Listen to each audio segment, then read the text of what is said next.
In this class, we are going to learn about power. Power வந்து நம்ம எப்படி denote பண்றோம்னா பவர்ன்றது சிம்பிள் பியில் எடுத்துக்கிறோம் சரிங்களா.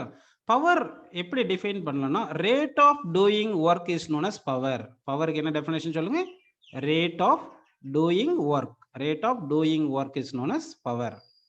Rate of doing work. Rate of doing work தான் பவர் நம்ம எடுத்துக்கிறோம் சரிங்களா. அப்படின்னு என்ன பார்த்தீங்கன்னா பவர்ன்றது work done to complete in 1 second. ஒரு செகண்ட்ல எவ்வளவு ஒர்க் பண்ணியிருக்குமோ அதை தான் பவர்னு சொல்றோம். அப்படின்னா பவரை வந்து work done divided by time taken. இதுதான் பவருக்கான formula. So power is equal to work by டைம்னு எடுத்துக்கலாம் சரிங்களா. ஜென்ரலாக ஒரு சில கேஸில் ஒர்க் டன் வந்து கன்வெர்டட் இன்டு எனர்ஜியாக இருக்கலாம், எனர்ஜி கன்வெர்டட் இன்டு ஒர்க்னு வரலாம். அப்போ ஒர்க் டன் பிளேஸில் நம்ம எனர்ஜி கூட சப்ஸ்டிட் பண்ணிக்கலாம். ஸோ பவருக்கு இன்னொரு ஃபார்முலா என்ன பார்த்தீங்கன்னா energy divide by time taken. Energy divide by time taken அப்படின்னு நம்ம எடுத்துக்கலாம். புரியுதுங்களா? ஸோ அப்போ வந்து பவருக்கு வந்து ஃபார்முலா பார்த்தீங்கன்னா எனர்ஜி டிவைட் பை டைம் அப்படின்னு நம்ம ஃபார்முலா எடுக்க போகிறோம். இதுல இருந்து எனர்ஜிக்கு என்ன ஃபார்முலா வரும் பார்த்தீங்கன்னா பவர் இன்டு டைம். எனர்ஜிக்கு வந்து பவர் இன்டு டைம்னு எடுத்துக்கலாம். எப்படி power equal to energy by time, இல்லைன்னா பவர் இஸ் ஈக்குவல் டு நம்ம ஒர்க் பை டைம். இந்த ஃபார்முலாஸ் யூஸ் பண்றோம் இல்லைங்களா. இதுல இருந்து energy equal to power into time நம்ம கொண்டு வர போறோம் சரிங்களா. இப்போ வந்து நல்லா பாருங்க, power equal to work by டைம்னு வச்சாச்சு. ஒர்க் டன் யூனிட் என்ன பார்த்தீங்கன்னா எஸ்ஐ யூனிட் வந்து joule. SI unit of work done வந்து joule. SI unit of time வந்து செகண்ட்னு இருக்கு சரிங்களா. அப்போ நம்ம என்ன சொல்லிடுறோம்னா எம்கேஎஸ் யூனிட் ஆஃப் பவர் வந்து ஜூல் பர் செகண்ட் எடுத்துக்கிறோம். எம்கேஎஸ் யூனிட் ஆஃப் பவர் என்ன எடுத்துக்கிறோம்? ஜூல் பர் செகண்ட் எடுத்துக்கிறோம். SI unit of power, SI unit of power என்ன பார்த்தீங்கன்னா watt. SI unit of power என்ன சொல்லுங்க? Watt. 1 watt is equal to 1 joule per second. 1 வாட்ன்றது என்ன சொல்றோம்? 1 ஜூல் பர் செகண்ட் அப்படின்னு நம்ம எடுத்துக்கிறோம் சரிங்களா. 1 வாட் இஸ் ஈக்குவல் டு வாட்ன்றது என்ன சொல்லுங்க? எஸ்ஐ யூனிட் ஆஃப் பவர் சரிங்களா. 1 watt is equal to 1 joule per second. அதாவது ஒரு செகண்ட்ல 1 ஜூல் அமௌண்ட் ஆஃப் ஒர்க் நீங்க பண்ணியிருந்தீங்கன்னா then power is set to be 1 watt அப்படின்னு நம்ம எடுத்துக்கிறோம் சரிங்களா. இப்போ பவருக்கு வேற என்ன ஃபார்முலா இருக்கும் பாருங்க. ஒர்க் பை டைம் போடாச்சு. ஒர்க் டனுக்கு என்ன ஃபார்முலா? ஃபோர்ஸ் இன்டு டிஸ்பிளேஸ்மெண்ட் தானே. அதை இங்க சப்ஸ்டிட் பண்ணுங்க. So power is equal to work ton பிளேஸ்ல ஃபோர்ஸ் இன்டு டிஸ்பிளேஸ்மெண்ட் போட்டு பை டைம் போட்டீங்கன்னா இந்த டிஸ்பிளேஸ்மெண்ட் பை டைம் தான் என்ன கிடைக்குதுன்னா velocity. So power is equal to force into velocity. இந்த ஃபார்முலாவை நம்ம எடுத்துக்கலாம். பவர் இஸ் ஈக்குவல் என்ன ஃபார்முலா வந்து பாருங்க? Force into velocity. ஸோ ஃபோர்ஸையும் வெலாசிட்டியும் நம்ம மல்டிப்ளை பண்ணோம்னா வந்து நமக்கு என்ன கிடைக்கும் பார்த்தீங்கன்னா பவர் அப்படின்னு நமக்கு கிடைக்குது சரிங்களா. இப்போ வந்து நம்ம என்ன பண்ணலாம்னா கிராஃப் கொஞ்சம் வரைவோம் பாருங்க. இப்போ நான் என்ன பண்றேன்னா ஒய் ஆக்சிஸ்ல வந்து பவர் எடுத்துக்கிறேன், எக்ஸ் ஆக்சிஸ்ல வந்து டைம்னு எடுத்திருக்கேன். நல்லா கவனிங்க. ஒய் ஆக்சிஸ்ல என்ன எடுத்திருக்கேன் பாருங்க. ஒய் ஆக்சிஸ்ல வந்து பவர்னு எடுத்திருக்கேன் சரிங்களா. எக்ஸ் ஆக்சிஸ்ல என்ன எடுத்திருக்கேன் பாருங்க? டைம்னு எடுத்திருக்கேன். இப்போ கிராஃப் வந்து நம்ம வரையலாம் சரிங்களா. இப்போ கிராஃப் வரைய போறோம் பாருங்க. இப்போ கிராஃப் வந்து நான் எப்படி வரைய போறேன்னா straight line parallel to time axis அப்படின்னு எடுத்திருக்கேன். Straight line parallel to time axis எடுத்திருக்கோம் சரிங்களா. இப்போ வந்து பாருங்க area of the graph. Area of the graph பார்க்க போறோம். ஏரியா ஆஃப் தி கிராஃப் என்ன சொல்லுங்க? நம்ம வரைஞ்ச கிராஃபுக்கு நம்ம வரைஞ்ச கிராஃபும் ஒய் ஆக்சிஸும் எக்ஸ் ஆக்சிஸும், அதாவது the area under the graph, below the graph area இருக்குது இல்லைங்களா. இந்த பிலோ தி கிராஃபும் ஒய் ஆக்சிஸும் எக்ஸ் ஆக்சிஸும் இந்த பவுண்டட் பை தி ரீஜன் இருக்கு இல்லைங்களா. இதுதான் வந்து ஏரியா ஆஃப் தி கிராஃப் அப்படின்னு எடுத்துக்கிறோம். அப்போ ஏரியாக்கு ஜென்ரலா என்ன ஃபார்முலா சொல்லுங்க? Area equal to length into breadth. அப்போ லெங்த் என்ன வரும் சொல்லுங்க? டைம். பிரெத் என்ன வருது பாருங்க? Power P. ஏன்னா பிரெத்ல பவர் எடுத்திருக்கோம், லெங்த்ல டைம்னு எடுத்திருக்கோம். அப்படின்னா வந்து நமக்கு லெங்த் இன்ட்டு பிரெத் போட்டோம்னா அப்போ டைம் இன்ட்டு பவர். கரெக்டுங்களா? டைம் இன்ட்டு பவர், இல்லைன்னா பவர் இன்ட்டு டைம்னு கூட எடுத்துக்கலாம். இதை பவர் இன்ட்டு டைம்னு எடுத்துக்கலாம். இப்போ நமக்கு இந்த ஈக்குவேஷன் இருக்கு பாருங்க. Power is equal to work done by time இருக்குல்ல. இந்த ஈக்குவேஷனை நம்ம மாத்தி எழுதுனா என்ன கிடைக்கும் பாருங்க? டைம் லெஃப்ட் சைடு கொண்டு போங்க. அப்படி கொண்டு போனீங்கன்னா என்ன கிடைக்குது பாருங்க? Time is equal to time into power தானே வரும். அப்போ பவர் இன்ட்டு டைம். இந்த டைம் லெஃப்ட் சைடில் கொண்டு போயிட்டா power into time that is equal to work done. So அப்போ வந்து பவர் இன்டு டைம் என்ன வருது பாருங்க? ஒர்க் டன் ஆர் எனர்ஜின்னு சொல்லிடலாம். அப்படின்னா area of power time graph. What is the significance of area of power time கிராஃப்னா என்ன சொல்லணும்? Work done. So significance of area of power time graph is known as work done அப்படின்னு நமக்கு கிடைக்குது. சரி, இப்போ வந்து பாருங்க அடுத்து வந்து ஒரு கிராஃப் வரையலாம். இந்த கிராஃப் வரையலாம் பாருங்க. இப்போ வந்து ஒய் ஆக்சிஸ்ல ஒர்க் டன் எடுத்துக்கிறேன், எக்ஸ் ஆக்சிஸ்ல வந்து டைம் எடுத்துக்கிறேன். ஒய் ஆக்சிஸ்ல என்ன எடுத்திருக்கோம் பாருங்கப்பா? ஒய் ஆக்சிஸ்ல வந்து நம்ம ஒர்க் டன் எடுப்போம், எக்ஸ் ஆக்சிஸ்ல வந்து டைம் எடுப்போம் இப்படின்னு எடுத்திருக்கேன். இப்போ வந்து நான் ஒரு கிராஃப் வரைய போறேன், நல்லா பாருங்க. கிராஃப் வந்து வரைவோம்.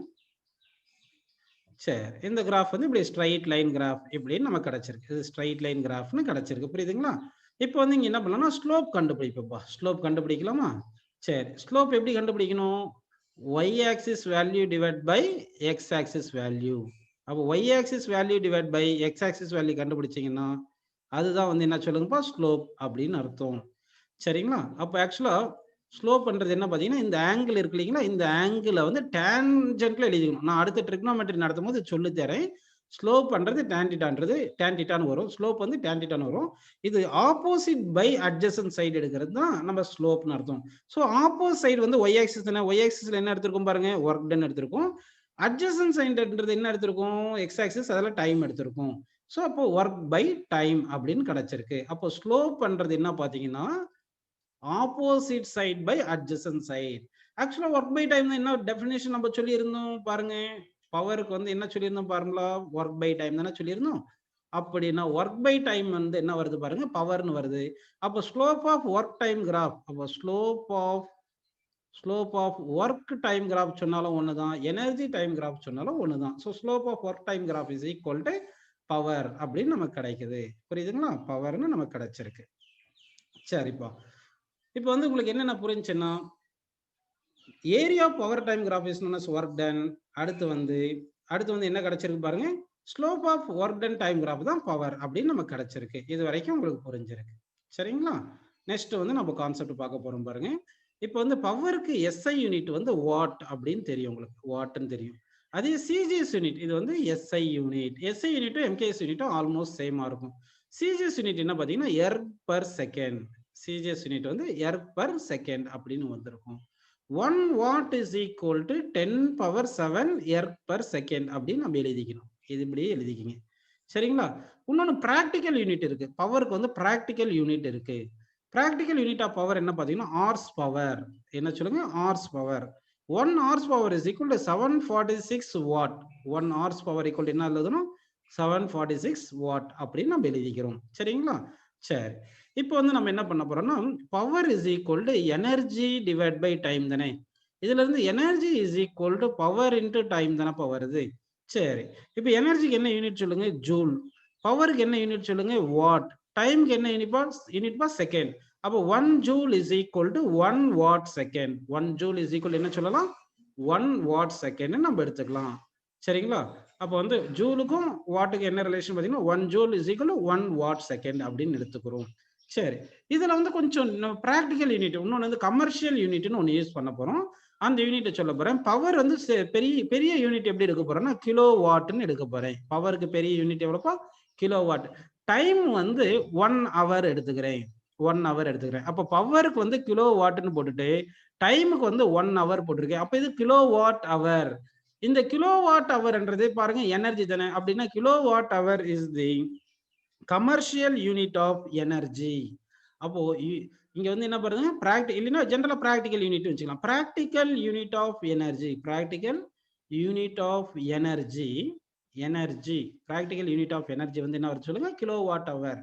ஆக்சுவலா உங்க வீட்ல எல்லாம் எலக்ட்ரிசிட்டிக்கு பில்லு கட்டுவீங்க இல்லைங்களா, இந்த 1 கிலோ வாட் ஹவர் எனர்ஜி நீங்க யூஸ் பண்ணீங்கன்னா வந்து 1 யூனிட் பில்லு நீங்க பே பண்ணணும். அதாவது 1 கிலோ வாட் ஹவர் எனர்ஜியை நீங்க எலக்ட்ரிசிட்டியில யூஸ் பண்ணீங்கன்னா, எலக்ட்ரிக்கல் எனர்ஜிக்கு தான் இந்த ஃபார்முலா நிறைய யூஸ் பண்றோம் நம்ம, சரிங்களா? 1 கிலோ வாட் ஹவர் என்ன பாத்தீங்கன்னா 1 கிலோ வாட் பவர் இருக்கிற டிவைஸ் 1 ஹவருக்கு நீங்க யூஸ் பண்ணீங்கன்னா, 1 ஹவருக்கு யூஸ் பண்ணீங்கன்னா அப்ப என்ன ஆகும் பாத்தீங்கன்னா வந்து உங்களுக்கு 1 யூனிட் பில்லு நீங்க பே பண்ணணும், புரியுதுங்களா? சப்போஸ் உங்க வீட்டுல இருக்கிற எலக்ட்ரிக் மோட்டார் வந்து பவர் வந்து 1 கிலோ வாட்னு இருந்தா, 1 கிலோ வாட் அதாவது கிட்டத்தட்ட உங்களுக்கு பவர் வந்து ஹார்ஸ் பவர்ல தானே சொல்லுவோம், 1.5 ஹெச்பி அப்படின்னு இருந்துச்சுன்னா ஆல்மோஸ்ட் 1 கிலோ வாட் பவர். அந்த 1 கிலோ வாட் பவரை வந்து 1 ஹவருக்கு நீங்க யூஸ் பண்ணீங்கன்னா 1 யூனிட் எலக்ட்ரிசிட்டி நீங்க யூஸ் பண்ண மாதிரி. இதுதான் practical unit.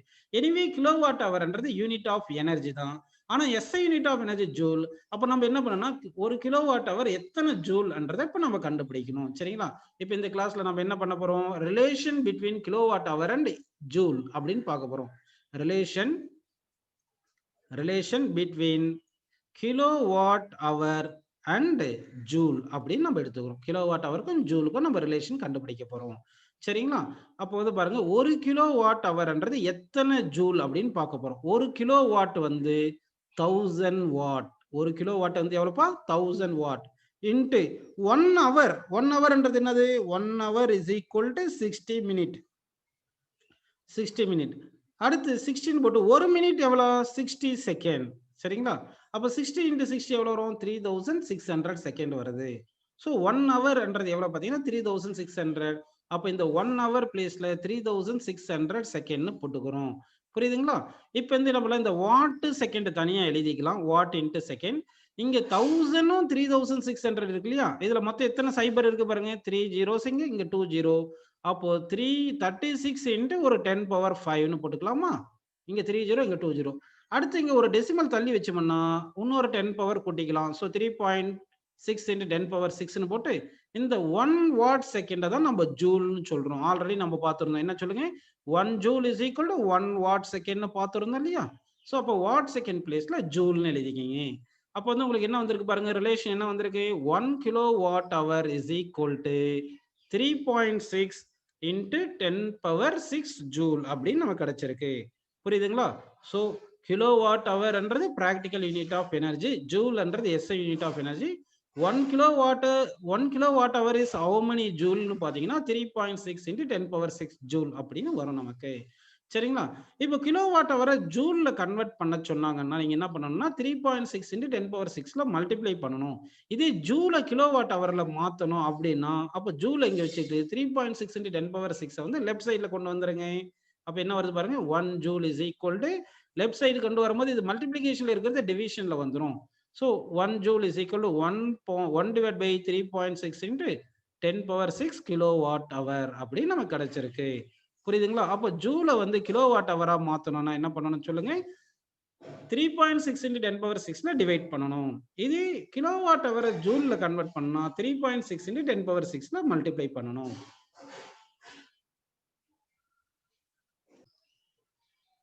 Now we are going to learn about work energy theorem. Work energy theorem அப்படின்னா பார்த்தீங்கன்னா வந்து work done by all the forces is equal to change in kinetic energy. Work done by all the forces is equal to change in kinetic energy. Change in kinetic energy. இதுதான் வந்து நமக்கு work energy theorem அப்படின்னு அர்த்தம். புரியுதுங்களா? அப்போ வந்து work energy theorem என்னன்னு சொல்லுங்க. Work done by all the forces is equal to change in kinetic energy. So அப்போ என்ன வரும்னு சொல்லுங்க. ஒர்க் டனுக்குள்ள சேஞ்ச் இன் கைனடிக் எனர்ஜி என்ன பார்ப்போம்னா final kinetic energy minus initial kinetic energy. சரிங்களா? அப்போ ஒர்க் டனுக்கு என்ன ஃபார்முலா வரும் பாருங்க. ஃபைனல் கைனடிக் எனர்ஜி வந்து half m final velocity square. Final velocity வின்னு எடுப்போம். இனிஷியல் வெலாசிட்டி யூன்னு எடுப்போம். சரிங்களா? இனிஷியல் கைனடிக் எனர்ஜி வந்து half m u square. So இதுதான் வந்து ஒர்க் எனர்ஜி தேரம் அப்படின்னு சொல்றோம். புரியுதுங்களா உங்களுக்கு? சரி, இப்போ இந்த ஃபார்முலா எப்படி வருதுன்னு நான் ப்ரூவ் பண்ணி காட்டுறேன் பாருங்க. Proof for work energy theorem. Proof for work energy theorem. இப்போ வந்து இங்க ஒரு ஆப்ஜெக்ட் இருக்கிற மாதிரி எடுத்துக்கலாம். இப்போ இந்த ஆப்ஜெக்ட்டுக்கு இனிஷியல் வெலாசிட்டி யூன்னு எடுத்துங்க. இந்த பிளாக்குக்கு வந்து மாஸ் எம்னு எடுத்துங்க. இப்போ ஒரு சர்டைன் ஃபோர்ஸ் அப்ளை பண்றோம். இந்த பிளாக் மேல சர்டைன் ஃபோர்ஸ் அப்ளை பண்றோம். ஃபோர்ஸ் அப்ளை பண்றதுனால இந்த ஆப்ஜெக்ட் என்ன ஆகுதுன்னா it undergoes displacement S displacement with acceleration A. After undergoing displacement S amount it gains velocity V. அப்போ ஃபைனல் வெலாசிட்டி வி அப்படின்னு நமக்கு வந்திருக்கு. சரிங்களா? இப்போ நம்ம என்ன பண்ண போறோம்னா இந்த ஒர்க் எனர்ஜி தேரம் ப்ரூஃப் பார்க்க போறோம். எப்படின்னு பாத்தீங்கன்னா நமக்கு தெரிஞ்ச ஃபார்முலா என்ன சொல்லுங்க. Work done is equal to force into displacement. Work done equal என்ன ஃபார்முலா? Force into displacement. அடுத்து ஃபோர்ஸுக்கு என்ன formula? Mass into acceleration into displacement. So work done equal to mass into acceleration into displacement. Next வந்து நம்ம என்ன பண்ண போறோம்னா நமக்கு equations of motion தெரியும் இல்லையா? V square minus you square equal to 2as. இந்த ஃபார்முலா தெரியும் இல்லப்பா? இதுல இருந்து ஏஎஸ் இஸ் ஈக்குவல், அதாவது இந்த ஈக்குவேஷனை 2ல டிவைட் பண்ணுங்க. அப்ப ஏஎக்ஸ் இஸ் ஈக்குவல் என்ன வரும் சொல்லுங்க. V square minus you square by 2 அப்படின்னு நமக்கு கிடைக்குது. A s equal to v square minus you square by 2ன்னு கிடைச்சிருக்கு. புரியுதுங்களா? இப்போ நாம என்ன பண்ண போறோம்னா இந்த a s is equal to v square minus you square by 2 இருக்குல்ல, இந்த வேல்யூ கொண்டு போயிட்டு இந்த ஏஎஸ் பிளேஸ்ல சப்ஸ்டிட் பண்ண போறோம். இங்க ஏஎஸ் இருக்கு இல்லைங்களா? இந்த AS value V square minus you square by 2 இங்க சப்ஸ்டிட் பண்ணலாம். அப்படி சப்ஸ்டிட் பண்ணும்போது என்ன வருது பாருங்க. Work done equal to M into V square minus you square by 2 அப்படின்னு வருது. புரியுதுங்களா? இப்போ இந்த எம் உள்ள மல்டிப்ளை பண்ணலாமா? மல்டிப்ளை பண்ண என்ன ஆகுது பாருங்க. Work done is equal to half into m into v ஸ்கொயர்னு வந்திருக்கா? இந்த m திருப்பி அங்க உள்ள மல்டிப்ளை பண்ணா minus half into m into u square. இது ஃபைனல் வெலாசிட்டி இருக்கிறதுனால இது ஃபைனல் கைனடிக் எனர்ஜி, இது இனிஷியல் வெலாசிட்டி இருக்கிறதுனால இது initial kinetic energy. So that work done is equal to என்ன வருது பாருங்க, இது final kinetic energy minus initial kinetic எனர்ஜின்னு வந்திருக்கா. இதுதான் work done equal to change in kinetic energy. அப்போ ஒர்க் எனர்ஜி தியரம் என்ன சொல்லுது சொல்லுங்க, work done is equal to change in kinetic energy அப்படின்னு நமக்கு தெரியுது. சரி, அடுத்து நம்ம பார்க்க போறது relation between work kinetic energy and momentum. Relation between kinetic energy and momentum. சரிங்களா? சரி, இப்போ கைனடிக் எனர்ஜின்னு ஒரு டேர்ம் தெரியும் உங்களுக்கு, மொமெண்டம் ஒரு தெரியும். ஏன்னா இப்போ பார்ட்டிகல் வந்து மூவ் ஆகுதுன்னு வச்சுப்போம், அதுக்கு மொமெண்டம் இருக்கும், மாஸ் இன்ட்டு வெலாசிட்டி.